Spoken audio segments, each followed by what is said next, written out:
Hello दोस्तों, स्वागत है आपका आपके अपने चैनल इलेक्ट्रिकल गोपाल में। दोस्तों आज की वीडियो बहुत ज़्यादा इंपॉर्टेंट होने वाली है। आज की वीडियो में साथियों मैंने वन लाइनर जीके जीएस के मोस्ट इंपॉर्टेंट ऑब्जेक्टिव क्वेश्चन रखे हैं जो कि साथियों डायरेक्टली आपके एग्जाम्स में पूछने वाला है। ये दोस्तों वन लाइनर क्वेश्चन है, ये वन लाइनर क्वेश्चन है। एकदम यहाँ पे क्वेश्चन होगा, डायरेक्ट उसके नीचे उसका आंसर होगा। बिल्कुल यहाँ पे मैंने 4 ऑप्शन नहीं रखे हैं क्योंकि समय ज़्यादा नहीं बचा है। कल से आपके एग्जाम यहाँ पे शुरू हो रहे हैं तो समय ज़्यादा नहीं है, तो मैं सोचता हूँ कि ज़्यादा से ज़्यादा क्वेश्चन आपके लिए यहाँ पे करा के भेजूँ जिसमें कि डायरेक्ट आपके एग्जाम में जो क्वेश्चन आए उन्हें आप अच्छे से कर पाएँ।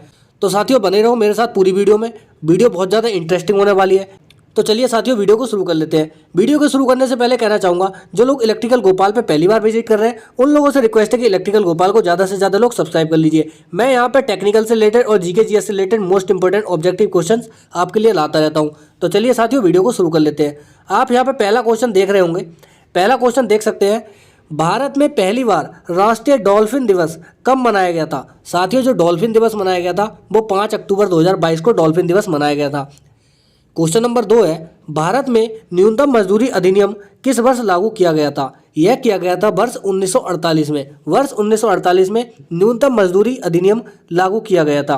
क्वेश्चन नंबर 3 है, नर्मदा एवं ताप्ती नदियों के मध्य कौन सी पर्वत श्रेणी स्थित है। नर्मदा एवं ताप्ती नदियों के बीच में सतपुड़ा पर्वत श्रेणी यहाँ पे स्थित है। चलते हैं अगले क्वेश्चन पे। क्वेश्चन नंबर 4 है, दक्षिण अमेरिका के चौड़े वृक्ष रहित घास के मैदानों को क्या कहा जाता है। उत्तर है यहाँ पे पंपास। घास के मैदानों को वहाँ पे पंपास कहा जाता है। क्वेश्चन नंबर 5 आप यहाँ पे देख सकते हैं, भारतीय दलहन अनुसंधान संस्थान कहाँ अवस्थित है। यह साथियों कानपुर में स्थित है। मोस्ट इंपोर्टेंट ये पॉइंट है, इसको ये तो डायरेक्टली पूछता है, लिख कर रख लीजिए, कहीं ना कहीं नोट डाउन कर लीजिए। मैं आपको इसकी पीडीएफ भी प्रोवाइड कराऊंगा। बिल्कुल भी आप परेशान मत होइए क्योंकि इतने मोस्ट इंपोर्टेंट क्वेश्चन है। अभी आप आगे चलते जाएंगे ना, जैसे जैसे और इंपोर्टेंट क्वेश्चन आगे निकलते जाएंगे, तो पूरी वीडियो में बने रहना आपको। क्वेश्चन नंबर 6 है, भारत में अंग्रेजी शिक्षा को किसने लागू किया था या किसने शुरू किया था। उत्तर है इसका लॉर्ड मैकाले। लॉर्ड मैकाले ने भारत में अंग्रेजी शिक्षा को शुरू किया था। चलते हैं क्वेश्चन नंबर 7 पे। क्वेश्चन नंबर 7 है, भारत छोड़ो आंदोलन के समय कांग्रेस रेडियो का संचालन किसने किया था। जो कांग्रेस रेडियो थी उस समय पे उसका संचालन किया था ऊषा मेहता ने। क्वेश्चन नंबर 8 है, दुलहस्ती पावर स्टेशन किस नदी पर अवस्थित है। यह चेनाब नदी पर दुलहस्ती पावर स्टेशन स्थित है। क्वेश्चन नंबर 9 है, यहाँ पे जल के आयतन के आधार पर विश्व की सबसे बड़ी नदी कौन सी है। यह अमेजन नदी है। साथियों विश्व की सबसे बड़ी नदी जो है वो अमेजन नदी है, जल के आयतन के आधार पर। समझ रहे हैं, जल के आयतन के आधार पर है ये।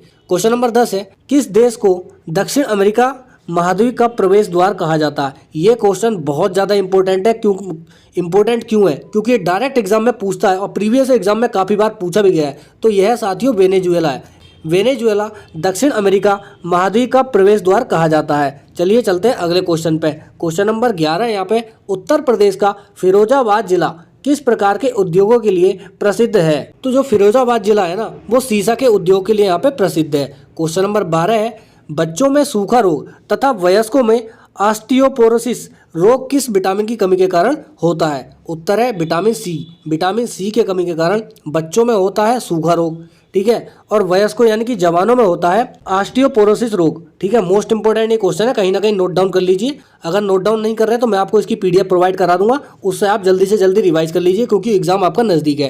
क्वेश्चन नंबर 13 है, एक विद्युत सर्किट में किसी फ्यूज तार का उपयोग किसके लिए किया जाता है। मैक्सिमम लोग अब इसमें कंफ्यूज हो जाएंगे। साथियों ये तो इलेक्ट्रिकल का ही क्वेश्चन है, इसे तो आप अच्छे से कर सकते हैं। जो फ्यूज वायर होता है उसका उपयोग किसके लिए किया जाता है। अब ये क्या बोल रहा है, सर्किट में प्रवाहित होने वाली अधिक धारा यानी कि ओवर करंट जो फ्लो होती है ना उसको रोकने के लिए हम क्या कहते हैं, फ्यूज का उपयोग करते हैं, फ्यूज वायर का। अब होता क्या है, ये फ्यूज वायर है एक, ठीक है, ये फ्यूज वायर है। अब इसमें क्या कहते हैं, बहुत पतला वायर होता है ये। जब इसमें रेटेड करंट से ज़्यादा करंट फ्लो होती है, ठीक है, तो ये हीट होने लगता है और हीट होकर यहाँ पे ये मेल्ट हो जाता है, पिघल जाता है, टूट जाता है। तो इससे क्या होता है ना, करंट फ्लो होनी रुक जाती है। क्वेश्चन नंबर 14 है यहाँ पे, डंपा वन्य जीव अभयारण्य किस भारतीय राज्य में स्थित है। यह साथियों मिजोरम राज्य में स्थित है डंपा वन्य जीव अभयारण्य, या इसको यहाँ पे डंपा नेशनल पार्क भी कहा जाता है। डंपा नेशनल पार्क भी इसको कहा जाता है। चलते हैं अगले क्वेश्चन पे। क्वेश्चन नंबर 15 है, 52वें संविधान संशोधन अधिनियम द्वारा कौन सी अनुसूची भारतीय संविधान में जोड़ी गई थी? दोस्तों मैंने अनुसूचियों से, जितनी भारतीय संविधान में अनुसूचियां है ना, सभी अनुसूचियों से मैंने कंप्लीट वीडियो एक प्रोवाइड करा रखी है। उसका लिंक मैं इस वीडियो के डिस्क्रिप्शन में आपको प्रोवाइड करा दूंगा। अगर आपने वो नहीं देखी है तो उस वीडियो को देखो, क्योंकि मोस्ट इंपोर्टेंट वो वीडियो है। सभी अनुसूचियां कब लागू हुई थी और कौन सा संविधान संशोधन में लागू हुई थी, सब मैंने उसमें डिस्कस कर रखा है। एक ही वीडियो में कंप्लीट अनुसूचियां मैंने बता रखी हैं, तो आपको यह देख सकते हैं। 10वीं अनुसूची, 52वां संविधान संशोधन अधिनियम जो था ये हुआ था 1985 में, और इसमें 10वीं अनुसूची को जोड़ा गया था। चलते हैं अगले क्वेश्चन पे। क्वेश्चन नंबर 16 यहाँ पे, भारतीय संविधान का कौन सा अनुच्छेद राष्ट्रपति के पद के लिए पुनः निर्वाचन की योग्यताएं निर्धारित करता है? यानी कि राष्ट्रपति जो है दोबारा चुनाव लड़ सकता है। यह है आर्टिकल 57। आर्टिकल 57 है। चलते हैं अगले क्वेश्चन पे। क्वेश्चन नंबर 17 है, वर्ष 1906 ईस्वी में किसने कलकत्ता कांग्रेस अधिवेशन की अध्यक्षता की थी? 1906 में जो कलकत्ता कांग्रेस अधिवेशन हुआ था उसकी जो अध्यक्षता की थी ना, वो की थी दादा भाई नौरोजी ने। और इसी अधिवेशन में एक पॉइंट मैं आपको और बता दूं, नोट डाउन कर लेना। इसी अधिवेशन में दादा भाई नौरोजी ने पूर्ण स्वराज की मांग की थी। पूर्ण स्वराज की मांग की थी, ठीक है, नोट डाउन कर लेना कहीं कहीं, क्योंकि मोस्ट इंपोर्टेंट है ये पॉइंट भी। अब चलते हैं अगले क्वेश्चन पे।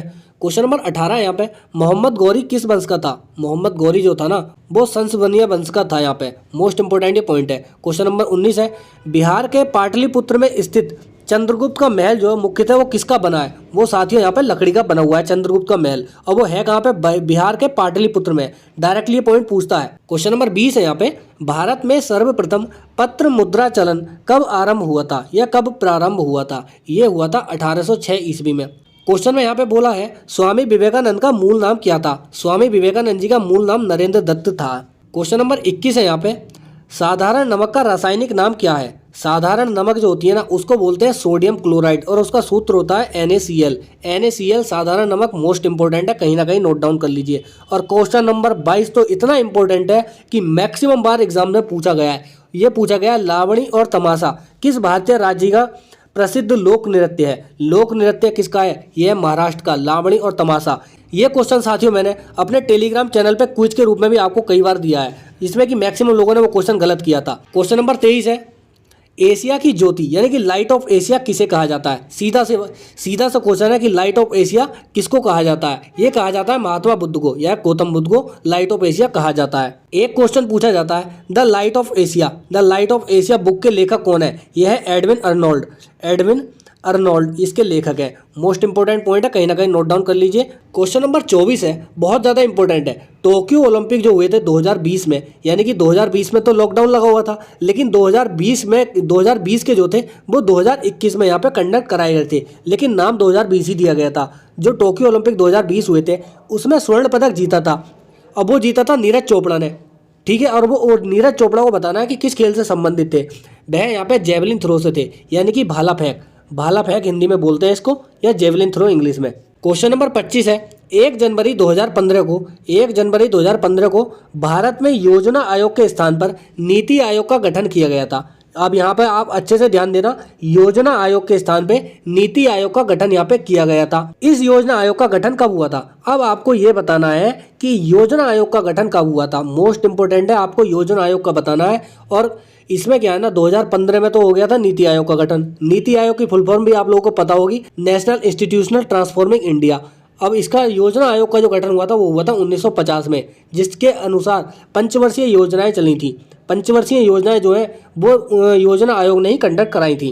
क्वेश्चन नंबर 27 है यहाँ पे, प्रथम विश्व युद्ध में अपने प्राणों का बलिदान देने वाले भारतीय सैनिकों की याद में बनाए गए अखिल भारतीय युद्ध स्मारक को वर्तमान में किस नाम से जाना जाता है? यह जाना जाता है इंडिया गेट। साथियों आप सबने, आशा करता हूँ, इंडिया गेट तो देखा ही होगा। अब इंडिया गेट जो बनाया गया था वो प्रथम विश्व युद्ध में जो भारतीय सैनिकों ने अपने प्राणों की बलिदान दिया था उनकी स्मरण में यहाँ पे इंडिया गेट को बनाया गया। क्वेश्चन नंबर 28 है, सन 1192 में मोस्ट इंपोर्टेंट है, 1192 में तराइन के द्वितीय युद्ध में पृथ्वीराज चौहान किसके द्वारा पराजित हुए थे? ये हुए थे मोहम्मद गौरी के। अब आप यहाँ देख सकते हैं कि तराइन का दूसरा युद्ध कब हुआ था? ये हुआ था 1192 में सेकंड, और फर्स्ट कब हुआ था? 1191 में।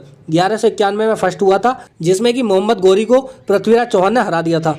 क्वेश्चन नंबर 29 है अब यहाँ पे, बनारस हिंदू विश्वविद्यालय की स्थापना किसने की थी? मोस्ट इंपोर्टेंट क्वेश्चन है, पंडित मदन मोहन मालवीय जी ने बनारस हिंदू विश्वविद्यालय की स्थापना यहाँ पे की थी। अब क्वेश्चन नंबर 30 है यहाँ पे, पृथ्वी के नज़दीक वायुमंडल की सबसे निचली परत को, आप यहाँ पे ध्यान दीजिए, निचली परत को क्या कहा जाता है? उसको कहा जाता है क्षोभ मंडल। क्षोभ मंडल कहा जाता है पृथ्वी की जो सबसे नज़दीक परत होती है ना वायुमंडल की। इस वायुमंडल से रिलेटेड मैंने एक इंस्टाग्राम पे रील भी बनाई थी आपके लिए, उस रील में आपको पूरा डिस्कस किया हुआ है, आप उसको देखिए, अच्छे से समझ में आ जाएगा। क्वेश्चन नंबर 31 है यहाँ पे, अंग्रेजों द्वारा शुरू किए गए किस कानून को काला कानून कहा गया है? अंग्रेजों ने कानून शुरू किया था रोलेट एक्ट कानून, उसको साथियों यहाँ पे काला कानून कहा गया था। अब ये रोलेट एक्ट कब पारित हुआ था? ये हुआ था 1919 में। 1919 में ही जलियांवाला बाग हत्याकांड हुआ था, वो इसी एक्ट के विरोध में यहाँ पे हुआ था। 13 अप्रैल 1919 को जलियांवाला बाग हत्याकांड हुआ था और वो रोलेट एक्ट के तहत ही हुआ था।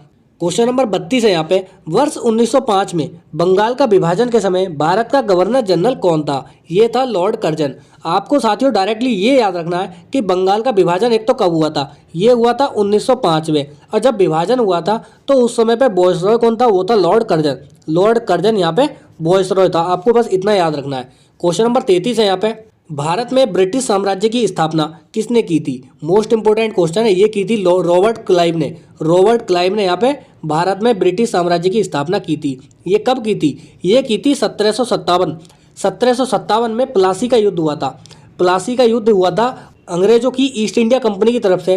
रॉबर्ट क्लाइव ने उसका नेतृत्व किया था उस युद्ध का, और यह युद्ध उसने जीत लिया था। तो तब से इसने ब्रिटिश साम्राज्य की स्थापना भारत में की थी 1757 प्लासी के युद्ध से, और रॉबर्ट क्लाइव ने, इतना याद रखना है बस।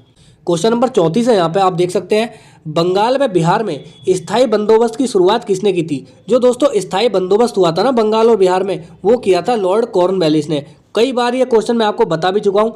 14 से 16 नवंबर के बीच में जो SSC जेईई का अभी एग्जाम हुआ है, उसमें ये क्वेश्चन पूछा भी गया था कि स्थायी बंदोबस्त किसके कार्यकाल में शुरू हुआ था? ये हुआ था लॉर्ड कॉर्नवालिस के। क्वेश्चन नंबर 35 है यहाँ पे, आप देख सकते हैं। क्वेश्चन नंबर 35 इतना इंपॉर्टेंट है, अब मैं आपको बताता हूँ, खट्टे फलों के मुख्यतः कौन सा अम्ल पाया जाता है? खट्टे फलों में जो है ना वो साइट्रिक एसिड पाया जाता है। अब ये क्वेश्चन इंपॉर्टेंट कैसे, मैं ये बता देता हूँ पहले।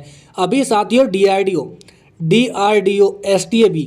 STA-B का जो एग्ज़ाम हुआ था, STA-B का साथियों एग्ज़ाम हुआ था 13 नवंबर को। उस 13 नवंबर वाले में यही क्वेश्चन सेम टू सेम पूछा था कि खट्टे फलों में कौन सा अम्ल पाया जाता है? ये पाया जाता है साइट्रिक एसिड। अगर कोई भी स्टूडेंट इन क्वेश्चनों को अच्छे से करके जाएगा, अगर अच्छे से अभी भी रात में भी रिवाइज अच्छे से कर लेगा, मैं इसकी PDF भी आपको प्रोवाइड करा दूंगा।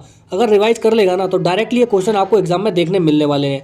उसका काफ़ी अच्छा एग्जाम जाने वाला है, क्योंकि बाकी लोगों से उसके काफ़ी नंबर यहाँ पे इंक्रीज रहेंगे। दोस्तों मैं आपको बता दूं कि आप इसकी PDF कैसे डाउनलोड कर सकते हैं। इसी वीडियो के डिस्क्रिप्शन में टेलीग्राम चैनल का लिंक दिया हुआ है, जो कि इलेक्ट्रिकल गोपाल नाम से, आप उस पर जाके ज्वाइन हो जाइए। मैं आपको इसकी PDF टेलीग्राम चैनल पे प्रोवाइड करा दूंगा। आई होप दोस्तों वीडियो आपको काफ़ी पसंद आई होगी। अगर दोस्तों वीडियो पसंद आई है तो इस वीडियो को ज़्यादा से ज़्यादा शेयर कर दीजिए, और इलेक्ट्रिकल गोपाल को ज़्यादा से ज़्यादा लोग सब्सक्राइब कर लीजिए। तो मिलते हैं साथियों नेक्स्ट वीडियो में, तब तक के लिए जय हिंद साथियों।